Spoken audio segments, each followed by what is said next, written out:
तर आजच्या प्रयोगाचे नाव आहे लेव्हिटेटिंग पेन्सिल. या प्रयोगाचा उद्देश म्हणजे पेन्सिलला हवेमध्ये तरंगताना दाखविणे. तर प्रत्येक परमनंट मॅग्नेटला 2 पोल असतात, ते म्हणजे नॉर्थ पोल आणि साऊथ पोल. तर आपण सारखे पोल्स म्हणजे सारखे ध्रुव जर जवळ घेऊन आलो तर ते एकमेकांना रिपेल करतात, म्हणजे एकमेकांपासून दूर ढकलतात. तर हाच तत्व युरोप, चीन आणि जापानमध्ये मॅग्लेव ट्रेनमध्ये वापरला जातो. तर आता आपण याला लागणारे साहित्य बघूया. ते म्हणजे एक बेस शीट, एक पेन्सिल, एक स्टॉपर आणि 6 रिंग मॅग्नेट्स. चला तर आता या प्रयोगाला सुरुवात करूया. सर्वात आधी ही बेस शीट घ्यायची. त्याला आपण इथे मॅग्नेट्स अरेंज करून घेऊया. पुढील स्लॉटमध्ये 2 मॅग्नेट्स, सेकंड स्लॉटमध्ये परत 2 मॅग्नेट्स.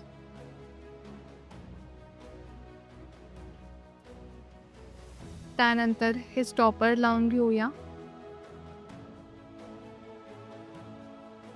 आता हे 2 मॅग्नेट्स या पेन्सिलमध्ये आपल्याला टाकायचे आहे. पण ते टाकताना आधी आपण चेक करून घेऊ, की हे या मॅग्नेट्सला रिपेल होत आहे का? समोर पेन्सिलमध्ये एक मॅग्नेट टाकायचं आहे, ते चेक करायचं आहे, की रिपेल होत आहे का? ते रिपेल स्टेटमध्येच असायला हवे.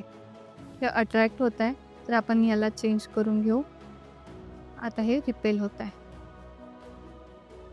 त्यानंतर सेकंड मॅग्नेट परत अट्रॅक्ट होत आहे, म्हणून आपण याचे पोल्स चेंज करून त्याला लाईक पोल्स ठेवलेले आहे. आता या स्टॉपरच्या हेल्पनी आपण या पेन्सिलला इथे फिक्स करूया. ते करताना बघायचं आहे की पुढील मॅग्नेट्स पेन्सिलच्या पुढील मॅग्नेटच्या अगदी वरती असायला हवे आणि हे मागचे मॅग्नेट त्याच्या अगदी मागे असायला हवे. तर आता आपण बघू शकता की पेन्सिल हवेमध्ये तरंगत आहे. मॅग्नेट्स मध्ये आणि पेन्सिलमध्ये बरंच डिस्टन्स आहे आणि पेन्सिल पूर्णपणे हवेमध्ये तरंगत आहे, फक्त स्टॉपरच्या मदतीने. तर आता इथे आपण काय शिकलो? जर आपण मॅग्नेट्सच्या समान ध्रुवांना जवळ ठेवले तर ते एकमेकांपासून रिपेल होतात, एकमेकांना दूर ढकलतात. जर आपल्याला कुठलीही वस्तू हवेमध्ये तरंगताना दाखवायची असेल, तर आपण रिपल्शनच्या कन्सेप्टनी ते दाखवू शकतो.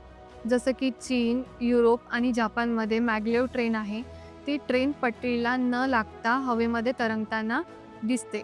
तर तिथे पण आपण मॅग्लेव ट्रेनचाच कन्सेप्ट यूज केलेला आहे. ते अशा प्रकारे की ते मॅग्नेट्स त्यांचे लाईक पोल्स एकमेकांकडे फेस करून असल्यामुळे ते रिपेल होत आहे आणि ती ट्रेन आपल्याला हवेवर धावताना दिसत आहे. या प्रयोगासंदर्भात कुठलाही प्रश्न असल्यास स्क्रीनवर दिलेला टोल फ्री क्रमांकावर संपर्क साधू शकता.